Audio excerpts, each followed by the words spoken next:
저희가 야고보서를 함께 공부하려고 합니다. 제가 이제 지난주에 일반 서신 개관을 하면서 70년 전으로 있어졌던 초대교회 1세기 때 교회의 박해 상황에 대한 이야기들을 말씀을 드렸고요. 그럼 박해 상황 속에서 저희들이 일반 서신이라고 불리우는 서신서들을 보아야 한다 이렇게 말씀을 드렸어요. 그리고 저는 이제 히브리서를 하려고 했었는데 왜냐면 일반 서신 개관을 하면서 유대 전쟁에 대한 이야기를 하기 때문에 유대 전쟁 이야기하고 히브리서가 바로 연결이 되거든요. 그렇게 진행을 하려다가 지난주에 저희들이 이제 개관 부분만 했기 때문에 이번 주에는 제가 이제 순서대로 그냥 야고보서 연대 순서대로 야고보서를 제가 하려고 준비를 했습니다. 야고보서를 보면은요, 우리가 이제 먼저 이름을 보시면은요, 야코브 에피스톨레라고 해서 이 야고보의 서신이라고 이름이 지어져 있습니다. 이 라틴어로는 이제 에피스톨라 베아티 야코비 아포스톨리 이렇게 해서 복자 야곱 사도가 보내는 편지 이렇게 되어져 있어요. 그래서 이제 저희 사실 제가 이제 강의하면서 라틴어 대한 얘기 별로 얘기를 안 했는데 여기 보면요, 복자 야곱 사도가 보내는 편지 이렇게 돼 있잖아요. 이 복자라고 하는 거는 그 천주교에서 성인 이제 그 사도들이나 신앙의 위인들을 갖다가 성자로 임명을 하기도 하고 성자보다 한 단계 밑이 복자 뭐 이렇게 이제 사람들을 임명을 해요. 그래서 이게 복자라고 하는 건 이제 복된 사람이라는 거죠. 복음을 전한 사람이다라는 의미도 될 수 있겠지만 이것이 이제 나중에는 이제 뭐 야곱이 다 그 성자로 올라가는데 그 전에 이제 복자였고 사도다라는 말 나오고 이게 지금 전부 다 그러니까 로마 카톨릭에서 이렇게 했구나라는 걸 우리가 알 수 있어요. 그 얘기는 뭐냐면 라틴어로 성경이 번역되는 나중에 후대에 아주 이제 예수님 시대로부터 몇백 년이 지나고 나서는 이렇게 불렀다라는 얘기고 초기에는 이렇게 불렀다라는 거예요. 야코브 에피스톨레 야고보의 편지다 이렇게 불렀다라는 거예요. 그리고 이제 영어 성경으로 넘어갈 때 영국에서 이제 킹 제임스 번역 성경을 이제 번역을 하면서 요 헬라어 E라고 하는 요거를 갖다가 J로 번역을 해버려요. J로. 그러고 나서 영어로 제임스라고 해놓은 거예요. 그래서 이제 우리가 이제 뭐 제임스라는 이름을 많이 듣잖아요. 이 제임스라는 이름이 영어 제임스라는 게 야고보에서 나온 거예요. 야고보에서 야고. 우리가 이제 뭐 피터라는 거 있잖아요. 영어로 피터라는 것도 많이 듣는데 피터는 베드로를 피터로 번역을 한 거. 그래서 영어 이름이 성경 이름하고 많이 다릅니다. 그래서 야고보의 서신이다라고 우리가 그렇게 하면 되는데 이 기록자를 좀 보면 예수님의 형제 야고보다 1장 1절에서 그렇게 이야기를 하고 있습니다. 그래서 예수님의 형제 야고보다 하니까 예수님의 형제 가운데는 유다도 있죠. 유다서를 쓴 유다도 예수님의 형제 유다라고 이야기하는데 그러니까 이제 예수님의 어머니 마리아가 낳은 자식들이라는 거죠. 형제들이라고 우리가 보면 되는데 근거로는 언어 사용이 사도행전에 보면은 15장에 보면은 사도행전 공의회 때 야고보가 예루살렘 교회의 장로였거든요. 그의 연설과 유사하다라고 이야기하고 초대교회 상황 이게 야고보서가 기록된 게 한 45년에서 49년으로 보고 있는데 그때 흩어진 12지파 그러니까 흩어진 교회들에게 편지를 쓸 수 있을 정도의 권위가 교회에서 권위를 가지고 있는 사람이 누구냐고 할 때 야고보밖에는 없어요.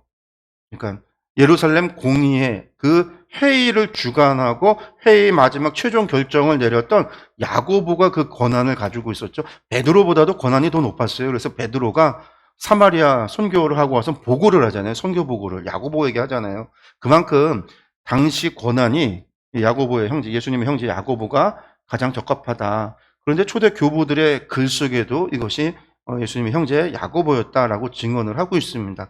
그럼에도 불구하고 성경에는 야고보라는 이름들이 많이 나오고 있어요.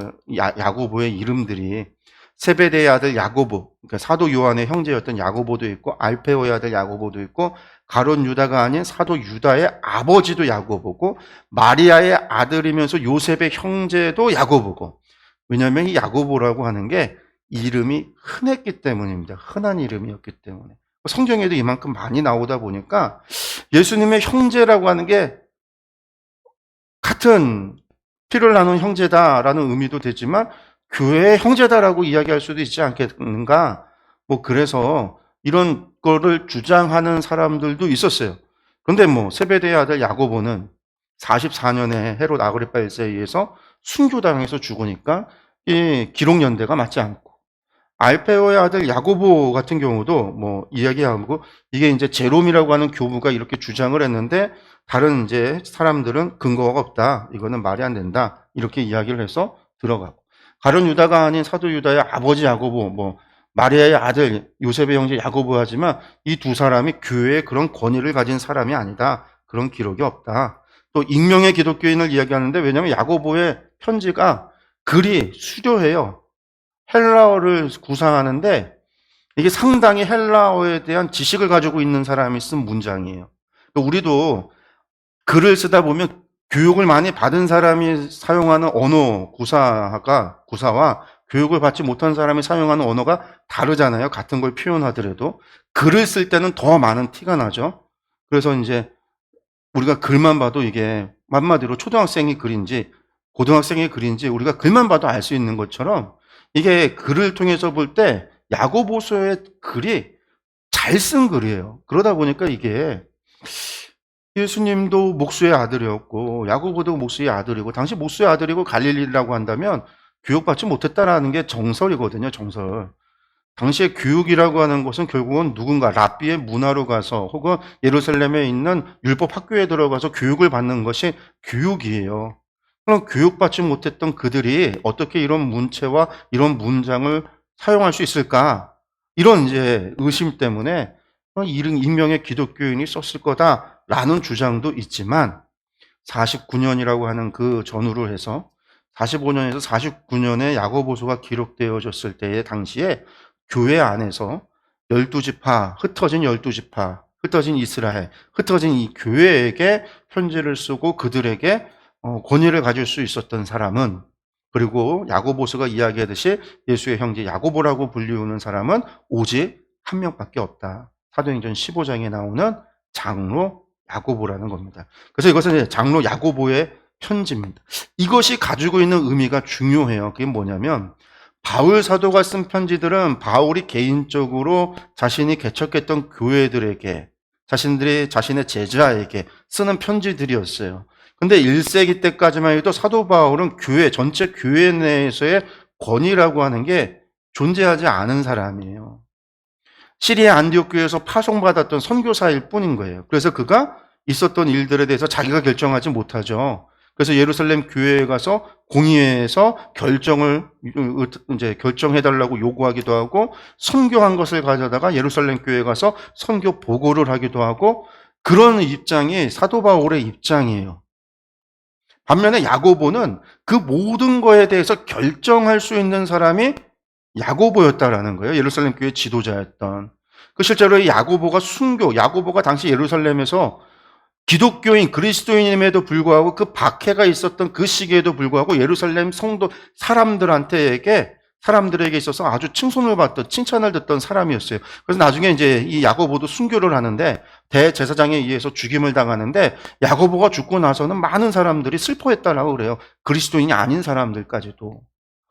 야고보는 당시 오늘날로 이야기한다면 로마 카톨릭의 교황, 그 정도 되는 사람이 야고보인 거예요. 우리 감리교로 치면 감독회장 정도가 야고보인 거예요. 그럼 감독회장이 교회들에게 보내는 서신이라는 거죠. 그러니까 야고보서의 권위가, 편지의 권위가 바울 사도의 편지의 권위보다도 훨씬 더 높을 수밖에 없어요. 실제로 이 일반 서신의 편지들이 그래요. 야고보. 베드로는 사도들의 첫째 수도제자였잖아요. 베드로. 예수님의 형제 유다가 쓴, 장로 유다가. 그 요한도 스스로를 장로 요한이라고 이야기하고 있어요. 그 얘기는 교회, 당시의 장로라는 것은 교회의 가장 나이가 많은 사람은 무조건 장로라고 여기는 게 아니라, 제가 이제 지난번에 디도서 얘기할 때 말씀드렸지만, 장로라고 하는 것이 목회자의 역할을 같이 하거든요. 교회 목회자, 감독자가 있지만 장로의 가장 어른인 사람이 신앙적으로 가장 사람들로부터 칭찬받고 존경받으면서 바르게 나이도 많아서 사람들의 교회의 지도자가 될 수 있는 사람을 장로로 해서 권위가 있었거든요. 그러니까 이 야고보가 쓴 편지인 야고보서는요, 당시에는요 정말 권위가 있는 편지예요. 우리는 이제 일반 서신에서 일반적인 것이라는 오해를 갖는데 그게 아니라 오늘날로 치면 신년에 로마 가톨릭 교황이 내리는 교회에게 보내는 서신 막 이런 것처럼 이런 중요한 편지였어요. 그래서 이제 초기에는 바울 서신보다 일반 서신이 먼저, 그래서 복음서, 사도행전 다음에 바울 서신이 위치한 게 아니라 일반 서신, 그 중에서도 야고보서가 제일 먼저 있었어요. 순서상으로. 그만큼 중요하다고 본 거죠. 나중에 정경화 과정에서 바울 서신이 더 앞에 오게 되죠.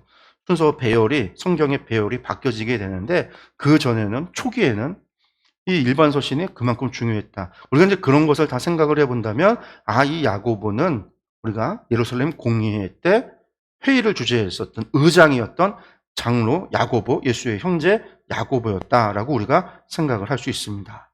예. 수신자는요, 누구냐? 아까도 말씀드렸지만, 흩어져 있는 12지파라고 그랬어요. 1장 1절에 그렇게 나옵니다. 흩어져 있는 12지파에게 문안한다고 하는데, 이 12지파가 흩어진 사람이라는 말이 무엇이냐?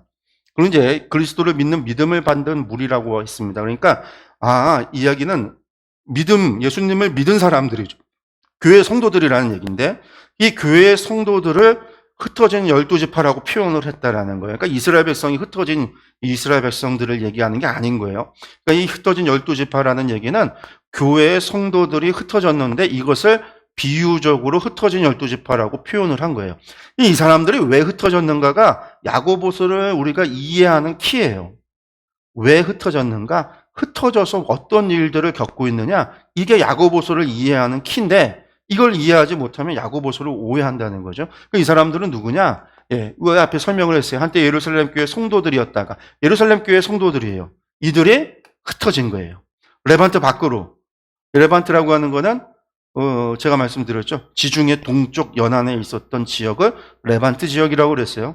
거기가 지금으로 치면 이스라엘, 팔레스타인, 레바논 요 지역이 요르단, 시리아 여기가 전부 다 레반트예요. 레반트.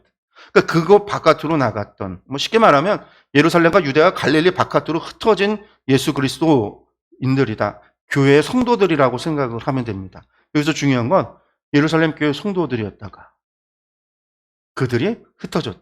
그럼 우리가 이제 알아야 되는 건 왜 흩어졌을까? 흩어져서 그들은 어떤 일을 겪고 있을까? 어떤 일이, 사건이 벌어졌기에 야고보는 편지를 쓰고 있는 건가? 요 세 가지예요. 요 세 가지를 우리가 야고보서를 통해서 살펴봐야 되는 거죠. 그걸 이제 우리가 이해하기 위해서 다른 게 아니라 우리가 밖의 상황이라고 하는 것을 이해해야 된다라는 겁니다. 밖의 상황. 제가 이제 지난주에도 제가 이제 보여드렸던 건데, 모든 일반 서신은, 기록된 서신들은 당시 30에서 예수님 십자가에 달려 돌아가시고 이후에 교회가 시작된 뒤로 약 1년, 100년까지, AD 100년까지 이어지는 과정 속에서 박해가 지속이 됐고, 물론 이 박해는 나중에 콘스탄티누스 대제에 의해서 국교로 공인되기 전까지는 박해가 계속 되는데, 어쨌든 성경이 기록되어지는 과정에서는 이 과정 가운데 박해와 연관이 된 것들이 일반 서신이라고 그랬어요. 그 중에서도 가장 먼저 기록된 게 야고보서고, 야고보서가 기록되어지는 때에 주로 박해는 이 레반트 지역, 예루살렘과 유대와 갈릴리 지역에서 박해가 있었고, 그때 이루어졌던 사건들에 대해서 우리가 좀 알아야 된다라는 거죠. 우리가 또 여기만 확대해서 보면 야고보서가 46년에서 49년에 기록이 됐는데, 여기 보면 44년부터 이루어지는 거예요. 44년에 헤롯 아그리파 1세에 의해서 야고보 사도가 첫 번째 죽임을 당하고 베드로가 투옥됐다 풀려나는 일이 있었고요. 제일 중요한 건 45년이에요. 45년 대기근에 대한 선지자 아가보의 예언이 있어요. 그래서 대기근이 올 거다라는 예언이 있고, 실제로 그 예언 그대로 대기근이 시작이 되는데, 이게 1년만 대기근 오는 게 아니었어요. 우리가 이제 구약성서를 보면 3년 반 동안 기근이 오기도 하고 7년 동안 기근이 오기도 했잖아요. 우리가 이제 이집트에서도 요셉 이야기 속에서 7년의 대풍년과 7년의 대기근이 왔었잖아요. 이게 지중해 전체에서 왔었던 기근이에요. 이게 이 대기근이 이것도 몇 년에 걸쳐서 오는데, 이 몇 년에 걸친 기근을 통해서 로마 제국, 이 지중해 연안에 있었던 로마 제국 전체에 수십만의 사람들이 죽어요. 굶어 죽어요. 수십만의 사람들이. 예루살렘과 그 근방에 있었던 지역, 이 지중해 근처에 있었던 지역에 있는 사람들도 수없이 많은 사람들이 굶어 죽는 거예요. 그리고 그때 박해가 계속 이루어져요. 예루살렘의 박해가. 요 44년에 헤롯 아그리파 1세의 박해가 중요한 거는 요때부터 시작해서 그리스도인들에 대한 박해가 예루살렘과 유대와 갈릴리 지역에 대한 박해가 계속돼요. 32년에 스데반 순교 이후에 바울의 바울에 의해서 박해도 계속 있어졌는데, 요때 박해 때는 예루살렘 사람들, 예루살렘 교회 성도들 가운데 집이 예루살렘에 있는 사람들, 유대에 집이 있는 사람들, 갈릴리의 고향인 사람들은 박해를 피해서 그 지역을 떠나가지 않았어요. 이때 떠나간 사람들은 제가 지난주에 얘기했다시피 헬라파 기독교인들, 다른 지역에서 순례객으로 왔었던 사람들이 남아있다가 그들이 이 박해 때문에 떠나가게 되는 거고, 이때부터 있었던 박해, 44년의 박해부터는 예루살렘 교회 성도들, 유대 지역의 교인들, 갈릴리 지역의 유대 기독교인들, 자기 고향을 떠나고 이 사람들이 박해를 피해서 레반트 지역을, 유대와 갈릴리와 예루살렘 지역을 떠나가기 시작을 하는 거예요. 그 떠나간 사람들을 이제 야고보서에서 흩어진 12지파라고 표현을 한 겁니다. 이들이 그럼 대부분 어디로 가냐면 이집트의 알렉산드리아로 가고 시리아의 안디옥으로 가요. 그래서 시리아 안디옥에 상당히 많은 수의 유대인 기독교인들이 그곳으로 가요. 그래서 사실은 이때 이후로 쭉 가면 이 시리아 안디옥에 많은 유대인들이 갔다라는 걸 우리가 어디서 알 수 있냐면 49년에 바울이 1차 전도 여행을 하고 돌아왔을 때 시리아 안디옥에서 어떤 문제가 발생을 하죠? 할례를 받아야 되느냐 말아야 되느냐를 가지고 다툼이 있었어요. 네, 바나바와 바울이 개척을 하면서 복음을 전했던 헬라 기독교인들, 이방인 기독교인들이죠. 이 이방인 기독교인들에게 율법을 강요하지 않고 할례를 요구하지 않았는데, 이 유대인 기독교인들이 예루살렘과 유대와 갈릴리를 떠나서 시리아 안디옥에 왔었던 그들이 교회에 참여하면서 이 사람들은 전부 다 유대의 율법을 계속해서 지키며 살아왔었던 사람들이, 이 사람들이 이방인들을 향해서 율법을 지켜야 된다, 할례를 받아야 된다 라고 하는 것들을 요구하기 시작을 해요. 그래서 이루어졌던 갈등, 그게 49년의 갈등이에요. 그래서 이미 49년 이에 유대인 기독교인들이 이 시리아 안디옥에 이주해서 많은 사람들이 그곳에 살기 시작을 해요. 그래서 그것을 우리가 이제 사도행전 15장에서 볼 수가 있는 거죠. 그래서 이 야고보서라고 하는 게, 이런 박해가 있고 박해를 피해서 떠났어요. 떠나서 그곳에서 정착을 하고 신앙생활을 하면서 당연히 누구의 도움을 받겠어요? 그곳에 있는 기독교인들과의 공동체와의 교제가 있어지기 시작을 하는 거예요. 그들을 통해서 그 사회에 정착을 하기 시작을 하는 거예요.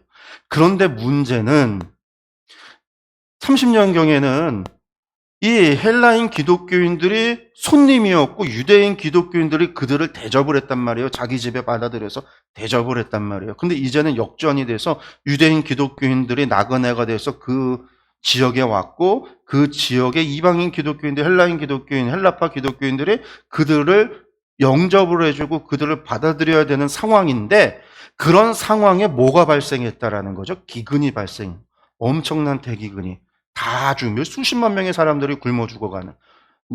그 얘기는 나도 먹을 것이 없고 우리 집안에 우리 새끼들도 먹을 것이 없고 우리 공동체가 먹을 것도 없고 힘든 상황에 나그네가 돼서 형제인 그리스도인들이 왔는데 그들을 영접하고 그들을 섬겨주고 그들을 안아줘야 될 여유가 없는 거예요, 교회가.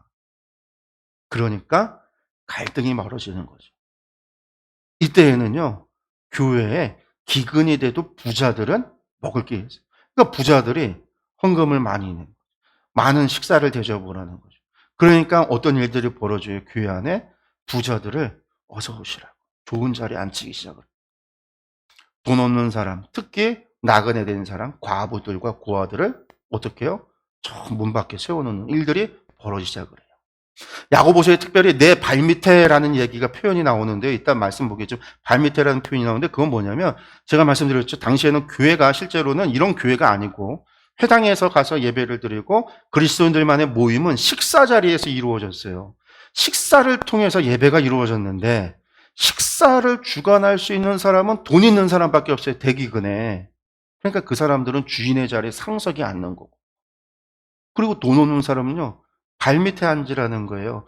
이 침대, 이렇게 D극자로 되어 있는 침대에 그 사람들이 누워서 밥을 먹는데, 침대에 누워있는 사람이 상서, 서서 수행하고 돕는 사람들은 종들, 거지들은 저 발밑에 앉아있는 개들과 함께. 근데 나그네 되고 과부와 고아들은 발밑에 거지와 같이 거지 자리에 앉으라고 한 거예요. 그런 일들이 벌어지니까 야고보 장로가 편지를 써서 교회들에게 편지를 쓰는 거죠. 그런 일들이 벌어졌기 때문에. 그래서 뭐라고요? 가난한 자들을 섬겨라. 차별을 두지 말아라. 그러면서 하는 얘기가 그거예요. 너희가 입으로는 사랑을 얘기하고 입으로는 주님을 말하면서 행하지 않는다고 한다면 너희의 믿음은 다 죽은 믿음이다.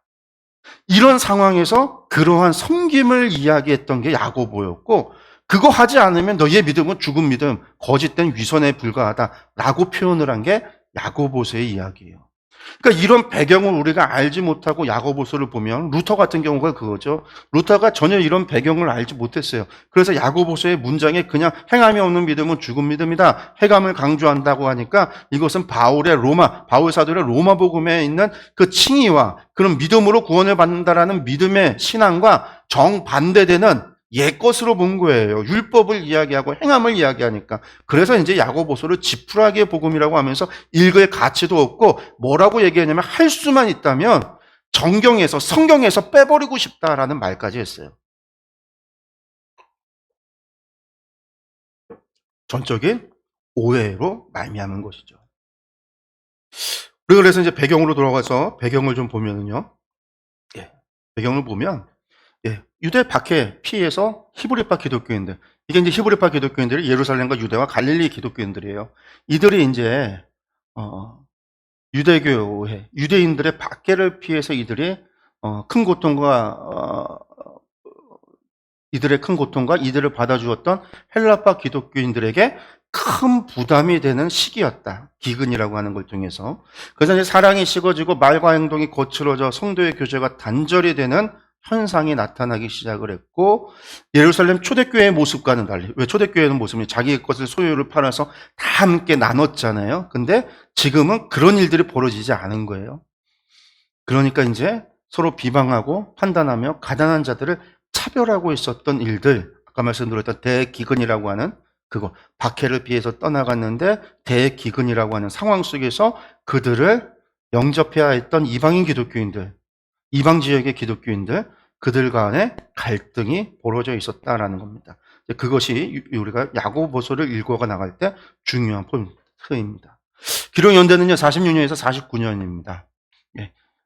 이방인 그리스도인에 대한 언급이 없어요. 이방인 그리스도인에 대한 언급이 나타나기 시작하는 거는 언제예요?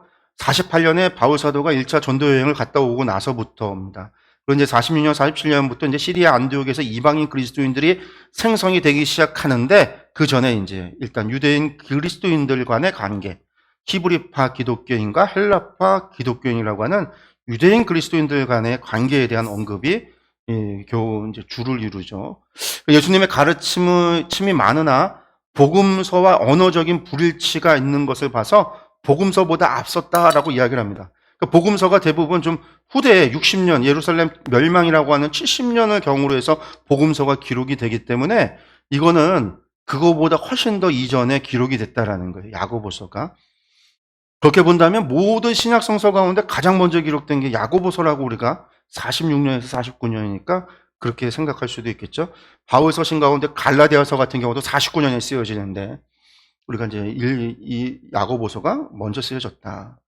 그리고 이제 유대인 회당이라고 하는 헬라어가 사용되어지고 있는 걸 봐서 이제 야고보서가 이 코인의 헬라어라고 하는 걸 사용되고 있다. 뭐 그런 걸 통해서 이제 기록 연대를 추정할 수도 있고, 예루살렘 공유의 문제에 언급이 없습니다.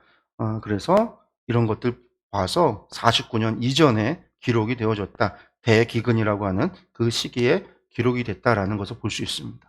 기록 목적, 박해로 인해서 환난과 시험 당하는 그리스도인들에게 인내하고 격려하기 위해서, 일단 그들이 박해를 피해서 떠나갔잖아요. 대기근이라는 고난 상황이잖아요. 그 상황 속에서 인내하고 격려하도록 하는 거예요. 그리고 이제 믿음과 함께하는 행함을 강조하기 위해서, 아까 말씀드렸습니다. 그러니까 말만이 아니라 너희가 실제로 행함으로 너희가 힘들고 어려워도 성도와 형제를 사랑을 실천하는 것을 통해서 너희의 믿음을 증명하라라는 이야기죠. 그래서 진정한 믿음이라고 하는 것은 실제 삶의 행위로서 드러나져야 한다라는 것을 강조하고 있습니다. 그리고 성도로서 부끄럽지 않도록 서로 사랑의 관계 회복과 사랑을 실천함으로 믿음을 나타내도록 권고한다. 믿음을 실천하라, 보여라. 이게 야고보서의 이야기다 생각을 하시면 되겠습니다. 전체 보기 보시면요, 1장부터 5장까지 되어져 있는데 크게 세 부분으로 나눠집니다. 1장에서 2장까지는 1장이죠. 1장의 이야기는 시험에 대처하는 개인의 바른 자세, 그러니까 성도 개인에 대한 이야기를 하고 있고요. 2장에서 4장까지는 공동체에 대한 이야기를 하고 있어요. 공동체에 대해서요. 그리고 이제 마지막 공고가 이제 5장의 마지막 공고인데, 개인의 바른 자세는요, 한마디로 말해서 지금 박해 상황 속에서 어떻게 행동해야 되는가예요. 그 공동체는요, 교회가 어떻게 이 어려운 상황 속에서 극복해야 되는가예요. 특별히 그것을 교회 안에 이루어지는 만연되어 있는 차별이 아니라, 아까 말씀드렸던 그런 차별, 가난한 자들을 향한 차별이 아니라 믿음을, 사랑을, 실천을 통해서 이것을 이겨내도록 요구하는 게 야고보서의 이야기입니다. 먼저 보면 1장 1절에서 18절까지 시험을 참고 견뎌라 라고 이야기하고 있는데요. 짧게 보면 먼저 인사로 시작을 합니다. 아까도 말씀 보였죠? 예수 그리스도의 종 야고보는 흩어져 있는 12지파에게 문안하라 이렇게 표현을 하고 있습니다. 흩어져 있는 12지파에게. 그리고 1장 2절에서 4절에 시험을 당할 때 기쁘게 여기라. 말씀 보면 내 형제들아 너희가 여러 가지 시험을 당하거든 온전히 기쁘게 여기라. 이 이야기는요, 편지를 통해서 당시 그 흩어진 12지파들이 교회들이 어떤 일을 겪고 있는지 우리가 유추해 볼 수가 있는데, 시험을 당하거든 온전히 기쁘게 여기라. 그 얘기는요, 지금 시험을 당하고 있는 상황이다라는 얘기예요. 이는 너희 믿음의 시련이, 이 얘기는 시련이 오고 있다라는 거죠. 시련을 받고 있다라는 거예요. 이 시련이 인내를 만들어내는 줄 너희가 알미라. 그래서 인내는 어떻게 하냐면 너희로 온전하고 구비하여 조금도 부족함이 없게 하려 함이라. 이러한 인내를 통해서 우리가 이것을 이겨내면, 시험을 이겨내고 시련을 이겨내서 인내를 통해서 이것을 이겨내면 우리가 온전해지고 우리가 구비하여 조금도 부족함이 없게 될 거다. 우리의 신앙을 이겨내면, 우리가 이제 로마서에서 바울 사도가 이야기했듯이 우리가 환난 중에도 즐거워하나니 하면서 뭐라고 얘기했죠? 환난이 인내는 연단은 소망을 이루는 줄 안다라고 말씀드렸는데, 이처럼 시험과 믿음의 시련이라고 하는 것은 우리가 인내하고 참고 이겨내면 반드시 우리를 온전하게 만들어준다라는 거예요. 우리의 신앙을 성숙시켜준다라는 거예요. 우리를 성장시켜준다라는 거예요. 그러니까 도리어 이 시험이 오면 기쁘게 여겨라. 이것은 나를 성장시키는 기회로 삼아라 라는 이야기인 거죠. 그리고 이제 1장 5절에서 8절에 지혜를 구하라 라고 그 다음에 이야기합니다. 5절과 6절 말씀 우리가 같이 읽을까요? 너희 중에 누구든지 지혜가 부족하거든 모든 사람에게 후히 주시고 꾸짖지 아니하시는 하나님께 구하라. 그리하면 주시리라. 오직 믿음으로 구하고 조금도 의심하지 말라. 의심하는 자는 마치 바람에 밀려 요동하는 바다 물결 같으니. 아멘. 그리고 나서 나오는 얘기가 5절 말씀이에요. 너희 중에 누구든지 지혜가 부족하거든 모든 사람에게 후히 주시고 꾸짖지 아니하시는 하나님께 구하라. 그리하면 주신다. 우리가 이제 보통 요절 외울 때 앞뒤 다 잘라버리고요. 앞에 2절, 3절, 4절 다 지워버리고 6절 지워버리고 5절 말씀만 딱 이래서 고3 수험생들 위해서 우리가 이제 지금 이제 고3 수험생들 가을 되면 교회들이 이제 뭐 100일 기도를 시작을 보통 해요. 100일 기도.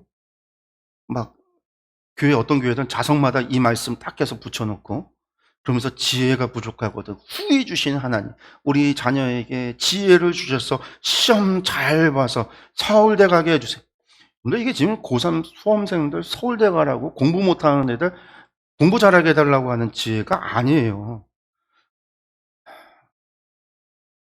그러면 지혜라는 것이 무엇이죠? 잠언서 9장 10절에 여호와를 경외하는 것이 지혜의 근본이에요. 지혜의 근본이요. 거룩하신 이를 아는 것이 명철이다. 우리 잠언서 1장 7절에도 그 얘기 나오죠. 여호와를 경외하는 것이 지식의 근본이다. 거기선 지식의 근본이라고 그래요.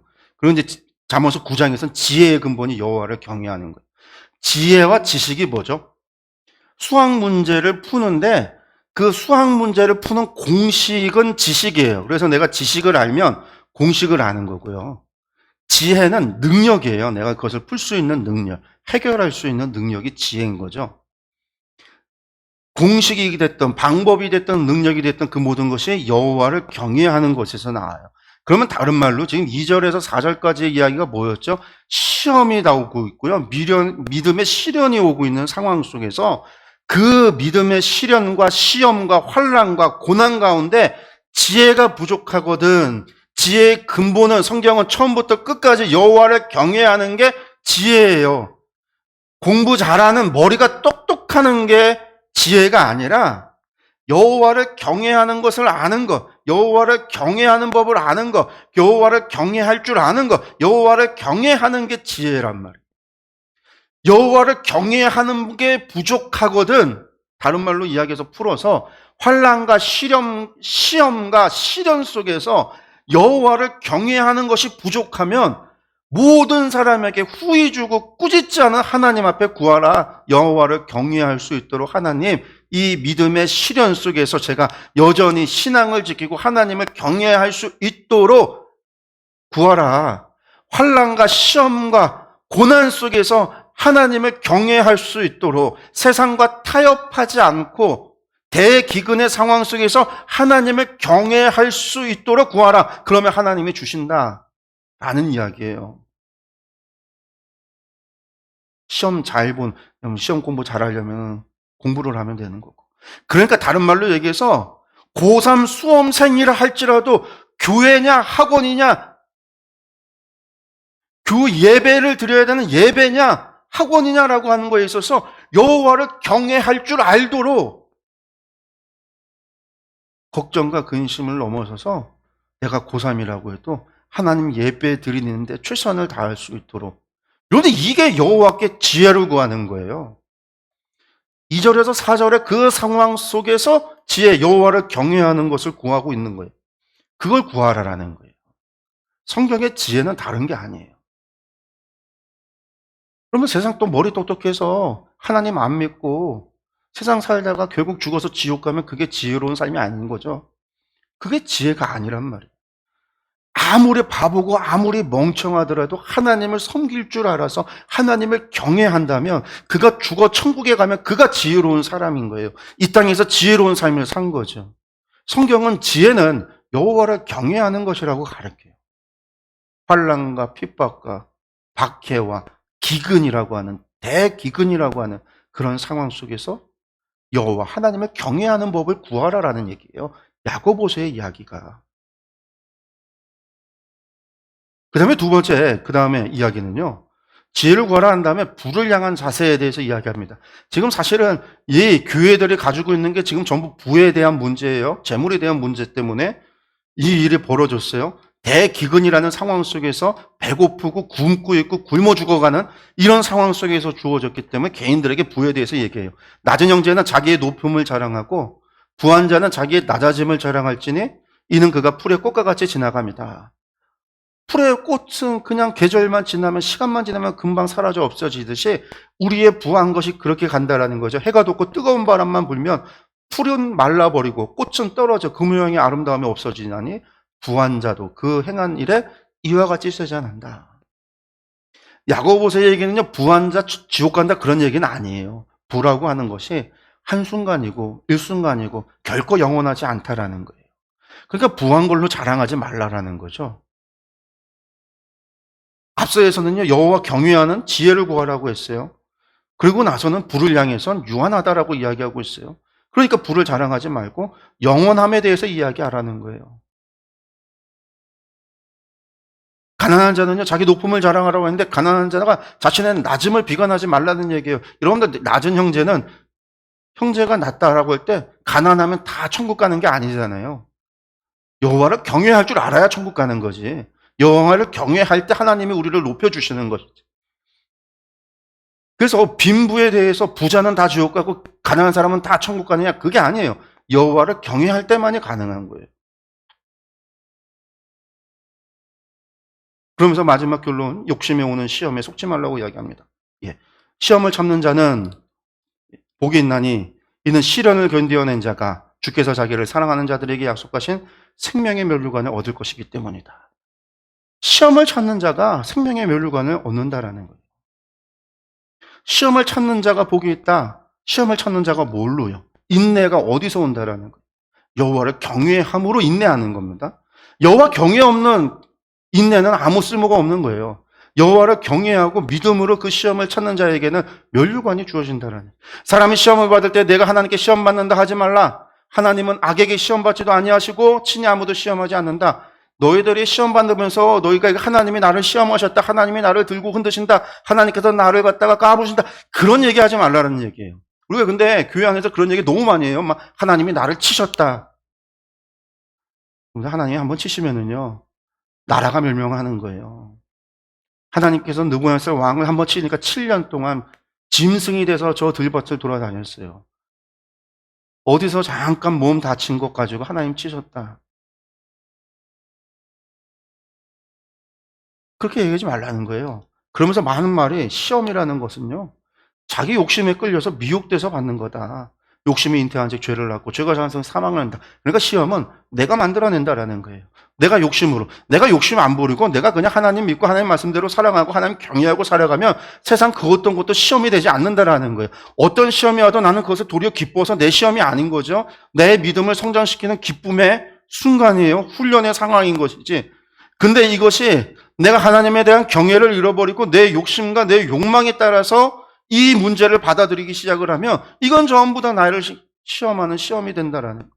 그리고 그것은 결국은 나를 사망에 이르게 하는 죄가 된다라고 이야기하는 거예요. 믿는 자에게는요, 시험이 없어요. 그래서 나를 시험하는 연단은 있지만, 나를 단련시키는 연단은 있지만, 하나님 우리를 시험하지 않아요.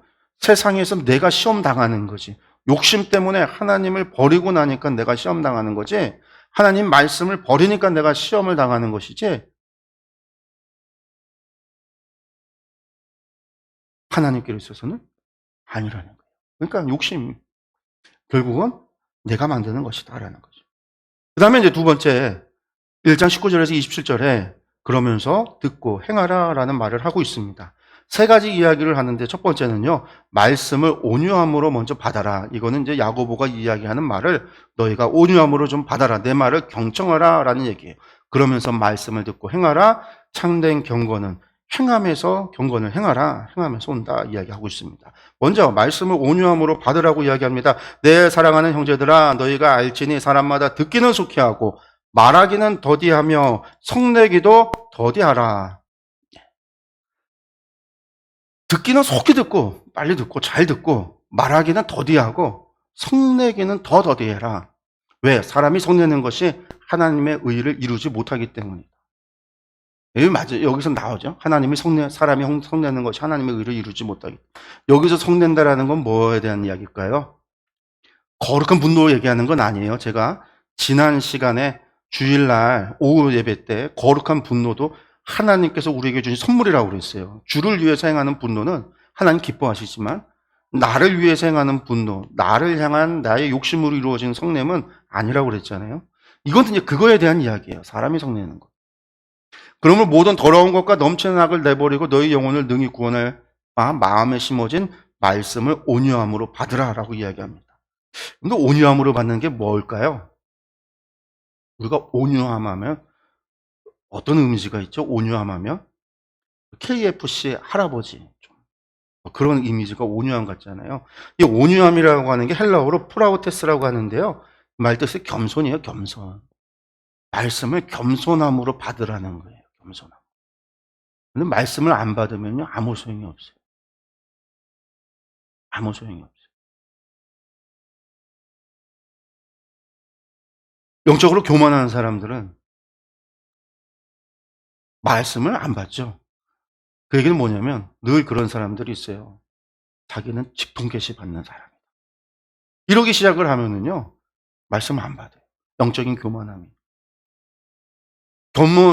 이 교만한 사람들은 다른 사람의 말에 귀를 기울이지 않습니다. 지금 이야기는 내가 이야기하고 내가 쓰는 편지, 내가 하는 말을 여러분들 겸손하게 받아들이십시오. 속히 듣고 말하기는 더디하고. 지금 왜 그러냐면 사실은 신앙생활 하는 사람들이 뭐가 있어요? 마음, 입으로 들어가는 것이 더러운 것이 아니라 마음에서 입으로 나오는 것이 더럽다고 그랬어요. 부정하다라고 그랬는데 사람이 말로 다 시험당하고 말로 다 상처를 주고 말로 다 죄를 범해요.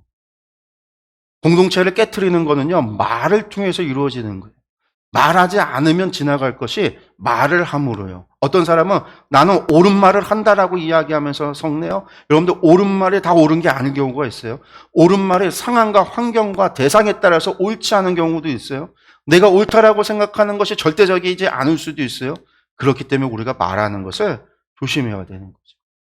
먼저는 말하는 것을 조심해요.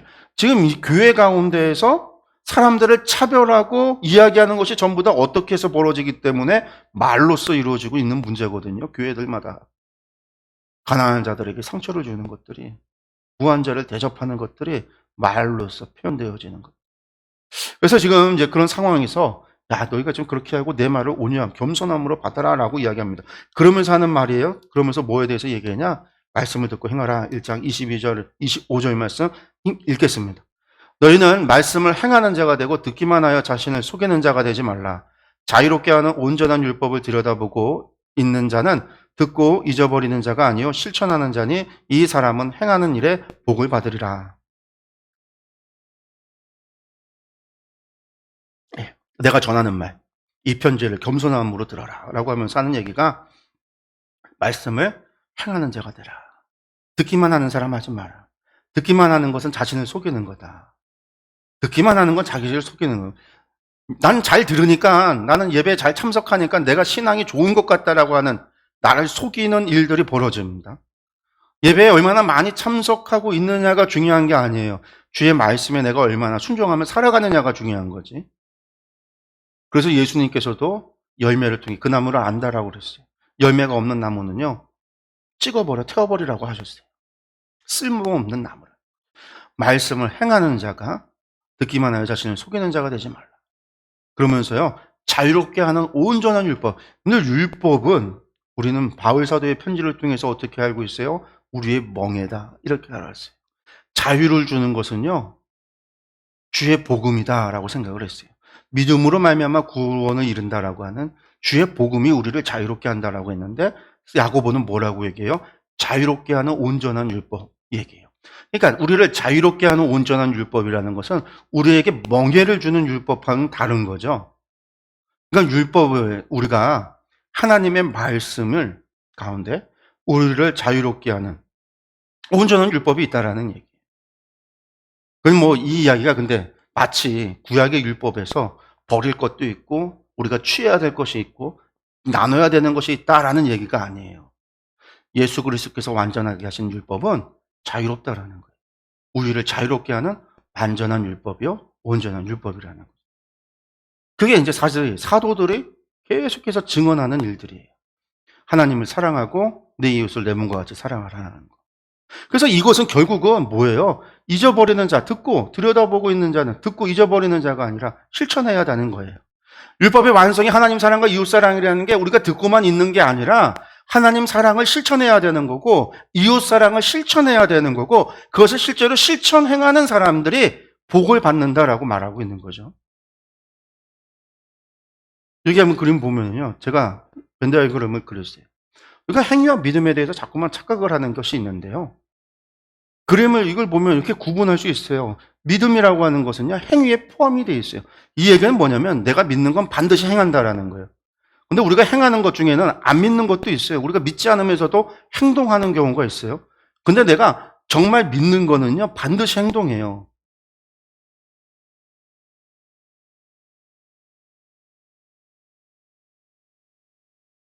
그래서 믿음이라고 하는 것은 행위라고 하는 것 안에 위치하고 있어요. 그러니까 행위가 없는 믿음은 믿음이 아닌 거죠. 행위가 없는 믿음, 이 바깥에 있는 믿음이라는 건 존재하지가 않아요. 그거는. 다른 말로 또 행위와 지식은 교집합을 이루고 믿음이 이 안에 포함이 된다라고 이야기를 했는데 마찬가지예요. 우리가 여기에 있는 거는 믿음이 아니라 지식이라는 거예요. 행위와 지식이 이렇게 교집합을 이루어요. 그게 뭐냐면 우리가 알아도 행하지 않는 게 있다라는 거예요. 뭐 먹으면 우리가 담배하고 술 먹으면 건강에 안 좋다 이야기하죠. 지식은 있어요. 근데 담배 피는 사람 금연을 못 해요. 계속 담배 피워요. 행위하지 않는다라는 거예요. 지식을 우리가 아는 것을 다 행동하지 않는다라는 거예요. 운동을 해야 건강해진다 알아요. 근데 운동을 안 해요. 우리가 다이어트 살을 빼야 되는데 그래야 건강해진다라는 지식이 있음에도 안 해요. 왜?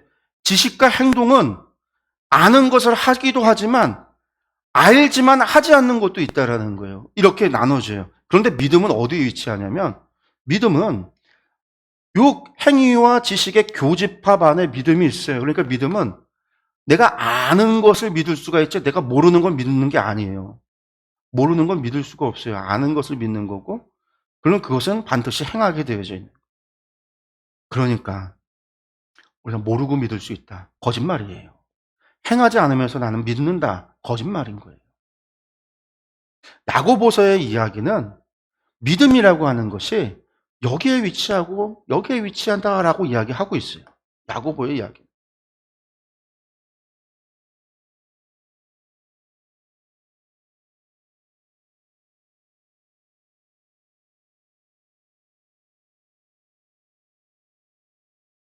근데 이게 다 100%는 아닐 수 있죠. 잘못된 지식을 잘못 믿고 잘못 행동할 수 있어요. 그것도 믿음이죠. 잘못된 믿음. 이단과 같은 잘못된 지식으로 잘못된 믿음을 가지고 잘못된 행위를 가지고 있어요. 이런 사람들이 좀 무서운 사람들이 신념을 가지고 행하기 때문에 이단에 한번 빠지면 아무도 막을 수가 없어요. 반대로 바른 지식과 바른 믿음 속에서 행하는 사람들은 그 사람들도 막을 수가 없는 거죠. 사도 바울과 같이 어떠한 위협과 어떠한 어려움이 있어도 그를 막을 수가 없는 이 신념에 차서 행동하는 모든 사람들이 자신들의 잘못된 믿음을 가지고 우리 아랍인들 무슬림들 잘못된 지식과 잘못된 믿음으로 그들이 행동하니까 어떻게 해요? 자살 테러를 일으키기도 하고 그게 신념이 만들어내는 거예요. 믿음이 만들어내는. 그래서 믿음에 의한 행위는요 무서운 거예요. 파워가 있어요. 힘이 있어요. 교회도 마찬가지예요.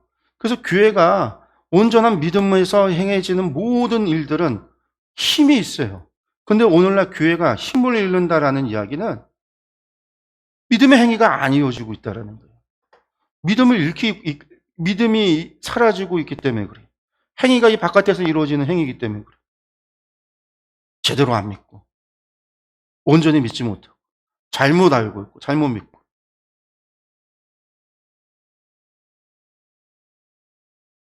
그래서 바른 지식이 바른 믿음이 바른 행동을 낳는다라는 거예요. 바른 지식, 아는 게 먼저예요. 온전한 지식을 알아야 돼요. 내가 아는 것을 다 믿는 것도 아니기 때문에 먼저 많이 알아야 돼요. 온전히 바르게 알아야 돼요. 바르게 아는 것 가운데서 내가 일부분을 믿고 살아가는 거예요. 다 믿는 게 아니라 그 중에 몇 가지를 믿는 거예요. 그 믿음이 커져가야 나의 행위가 커져가는 거예요. 내 삶에 있어서 행동이 바뀌어져 가는 거예요. 믿는 게 적기 때문에 행위가 적은 거예요. 믿음이 커지면 행위가 그만큼 커져요. 삶의 영역에서의 행위가 커지는 거예요. 삶의 영역에서 행위가 적은 거는 믿음이 적기 때문에 그런 거예요. 교회에서만 믿으니까 바깥에서는 하나님이 살아 역사하신다는 걸 믿지 않으니까 교회에서만 행동하는 거예요. 바깥에서는 행동하지 않는 거예요. 내 믿음이 적으니까 내 삶의 행동의 영역이 적은 거예요. 그 내 믿음이 적은 이유는 지식이 적어서 그래요. 아는 게 없어서 그래요. 한마디로. 하나님에 대해서 아는 게 없었어요. 복음에 대해서 아는 게 없어서 하나님의 말씀에 대해서 아는 게 없어서 하나님께서 우리에게 원하시고 바라시는 것이 무엇인지 아는 게 없어서 근데 우리는요 다 안다라는 거예요. 얼마나 똑똑한 사람들이 많은지 다 안다라는 거예요. 다 안다. 성경에 대해서는 다 안다라는 거예요. 제가 신학을 하고 지금 25년 가까이 신학을 했는데 제가 하마을 성경학교라고 하는 걸 12년을 했어요. 그 전부터 성경을 가르치기 시작했고 그 전 10년은 제 25년 가운데 한 10년은 철학만 공부했고 나머지 15년을 성경만 봤어요. 성경만 공부했어요. 지금도 공부하다가 지금 박사과정까지 들어가서 공부하고 있는데 지금도 어디 나가서 성경 안다라는 얘기를 못 꺼내요. 지금도 저는 하나님의 말씀을 다 안다라고 말을 못해요. 몰라요. 어디서 나가서 단 한 번도 그렇게 자랑하고 이야기해 본 적이 없어요.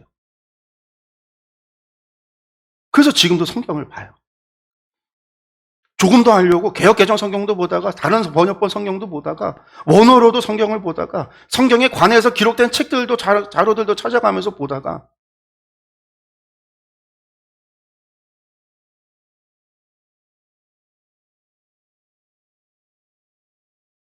그런데도 세상에 성경에 대해서 안다는 사람들이 왜 이렇게 많은지. 하루 24시간 잠자는 것 빼고 몇 시간 빼고면요 머릿속에 계속 성경 말씀만 생각해요. 주의 말씀만 묵상하고 있어요. 그런데도 교회 몇 번 와서 듣는 설교 1년에 한두 번 통독하는 성경책 본 거 몇 번 그거 가지고 성경을 다 한다라고 이야기하고 자랑하고 교만, 이게 영적인 교만이에요.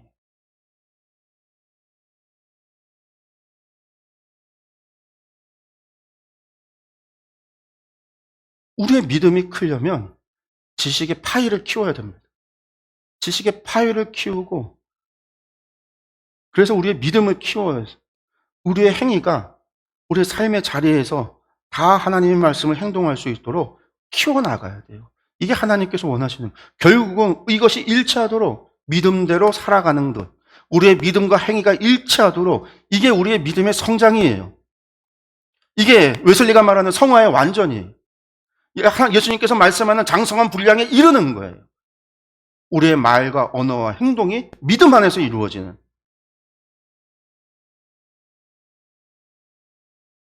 그러고 나서 1장 26절에서 27절에 경건을 행하라 라고 말합니다. 하나님 아버지 앞에서 정결하고 더러움이 없는 경건은, 그러면서 말하는 거예요. 하나님 앞에서 정결하고 더러움이 없는 경건은 하고 하는 이야기입니다. 곧 고아와 가부를 그 환난 중에 돌보고. 왜 이야기해요?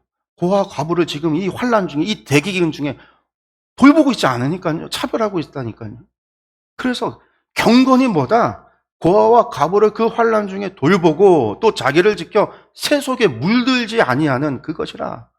여러분들 새 속에 물든다는 건 뒤에서 보겠지만 결국은 이 장사와 돈을 버는 것, 이것만을 바라서 이윤을 추구하기 시작하는 것. 여러분들 이윤 추구하기 시작하면 어떻게 될까요? 실리를 쫓아요, 사람이. 교회가 이윤을 추구하기 시작하면 실리를 쫓아요. 실리는 어디서 와요? 성도들의 헌금에서 온다고 보는 거죠. 그러니까 헌금 많이 내는 사람은 대접하고, 그런 사람들만 교회에 모이기를 원하고, 헌금 못 내는 사람들, 고아와 가부와 같은 사람들, 그런데 그런 사람들은 배척하기 시작해요.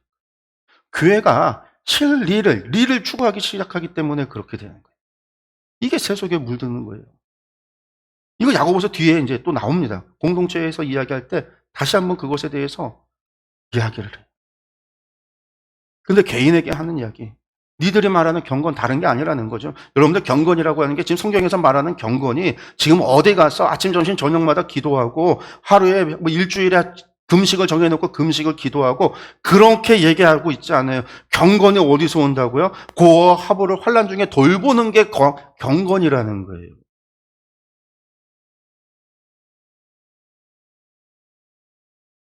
다른 말로 영성이 어디서 오는가? 골방에 들어가서 기도하는 것에서 영성이 온다라고만 이야기하지 않아요. 골방에 들어가서 기도도 하라고 하지만 세상에서 나아가서 우리 이웃들을 사랑하고 섬기는 게 영성이라는 거예요. 고아와 가부를 환난 중에 돌보는 게 영성이라는 거예요. 우리의 노동의 자리에서 하나님을 위해서 일하는 게 영성이라는 거예요. 그래서 노동의 영성이라는 말이 나오는 거예요. 우리나라에서는 어디 있죠? 가나안 농군학교 거기 가면 노동을 시키잖아요. 모든 수도원은요, 노동을 시켜요. 일 속에서, 자연 속에서 일을 하는 것을 통해서 하나님을 만나고. 우리는 영성이라고 하는 것도 협소해요. 작아요. 오로지 무슨 영성만 있냐면 무당에 굿하는 영성밖에 없어요. 이거에서 온 거. 그게 뭐냐면 비나이다 영성이에요. 비나이다. 그러니까 기도 외에는 영성이 없어요. 거룩도 없어요. 그래서 신앙을 평가할 때 이 사람이 얼마나 기도하느냐. 그런데 세상에 일하는 사람들 가운데 바쁜 이 사회 속에서 아침 새벽부터 가서 늦게까지 일하고 막 하는 사람들이 기도, 새벽 예배 나가고 저녁 예배 나가고 막 못 나가. 그럼 그런 사람들은 믿음 없는 사람이 돼버려요. 교회 안에서. 그리고 그걸 누가 평가해요? 기도 많이 한다는 사람들. 근데 보면 그 사람들이 신앙 교회에서 문제 일으킬 때 그런 사람들이 제일 먼저 문제 일으켜요.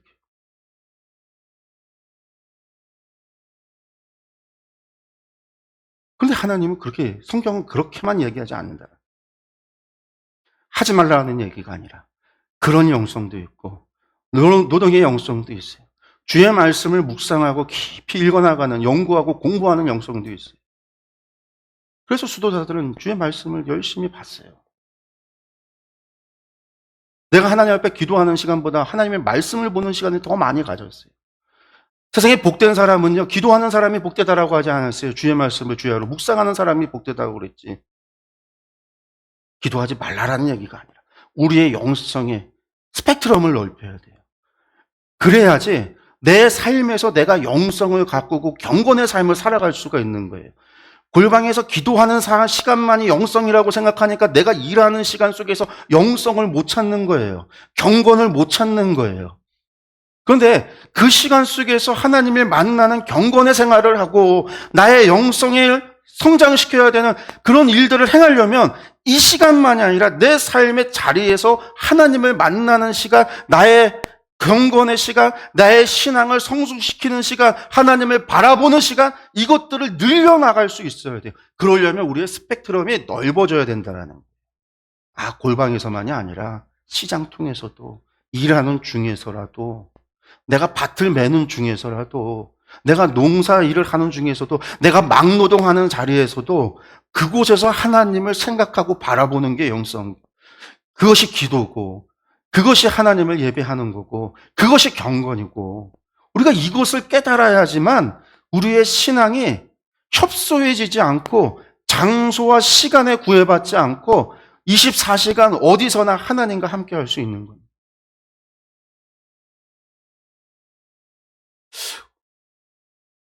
야고보서의 이야기하는 경건, 그러면 경건은 오직 이것만 경건이냐? 이게 아니에요.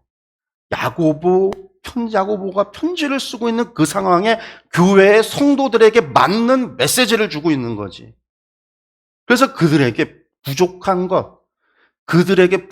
것이 무엇이냐? 지금 차별하고 있는 거. 예배 때는 누구나 좋은 말 할 수 있어요. 기도할 땐 누구나 거룩하게 기도할 수 있어요. 그런데 그게 아니라 삶의 자리에서, 너희의 경건을 너희의 삶의 자리에서, 너희 이웃과의 관계에서, 너희에게 도움을 요청하러 찾아왔던 나그네 된 교회 형제에게서 그 자리에서 경건을 찾아라. 그래서 거기에서 주는 답이 이거예요. 이것만 경건이라는 얘기가 아니고 야고보 편지를 쓰는 흩어진 12교회의 문제에 대한 답으로 제공하고 있는 거죠. 그래서 우리가 이것을, 교회가 겪고 있었던 상황을 모르면, 대기근이라는 상황을 모르면 모른다라는 거예요. 오늘 저희가 1장 1절에서 27절까지 1장에 대한 이야기 개관하고 여기까지 말씀했습니다. 2장부터 5장까지는 저희가 다음 주에 두 번째 시간으로 말씀을 함께 나누도록 하겠습니다. 야고보서의 이야기들, 우리가 이 야고보가 편지를 쓸 때의 상황, 이 45년, 46년, 47년, 48년, 49년까지 이어져가는 엄청난 대기근의 상황 속에서 어려움을 겪었던 교회의 성도들, 그 가운데서 가장 고통당하는 사람은 당연히 돈 없고 가난한 사람들, 그들 중에서도 집을 떠나서, 고향 떠나서, 받기 때문에 도망가서 닭해를 피하여 떠나갔던 나그네 되어졌던 그 성도들, 그들을 향한 교회가 어떻게 행동하고 그들을 어떻게 대접하고 어떻게 섬겨야 되는가를 이 장로 야고보가 교회의 권위로서 편지를 쓰고 있다는 것. 그래서 거기서 나오는 모든 메시지의 이야기가 지금 야고보가 무엇을 요구하고 있는지에 대해서 우리가 좀 깊이 묵상하고 생각하시는 시간이 됐으면 좋겠고요. 제가 말씀드렸다시피 믿음이라고 하는 것, 우리의 믿음을 행위와 일치시킬 수 있도록, 우리의 믿음이 커져나가기 위해서 우리의 지식을 늘려나갈 수 있도록, 다른 것이 아니라 여호와를 경외하는 것에서 찾을 수 있도록 우리가 그렇게 주의 말씀을 보고 나아갔으면 좋겠습니다. 또한 우리의 영성과 우리의 경건을 어디서 찾는가? 교회에서 찾고, 예배 시간에서 찾고, 기도 시간에서 찾는 것, 그것을 넘어서서 우리의 삶의 자리에서, 우리 모든 삶의 자리에서, 우리 모든 시간 속에서 하나님과 함께하며 우리의 경건을 찾고 우리의 영성의 시간을 갖는 그런 저와 여러분들이 되기를 간절히 소원합니다. 기도하겠습니다.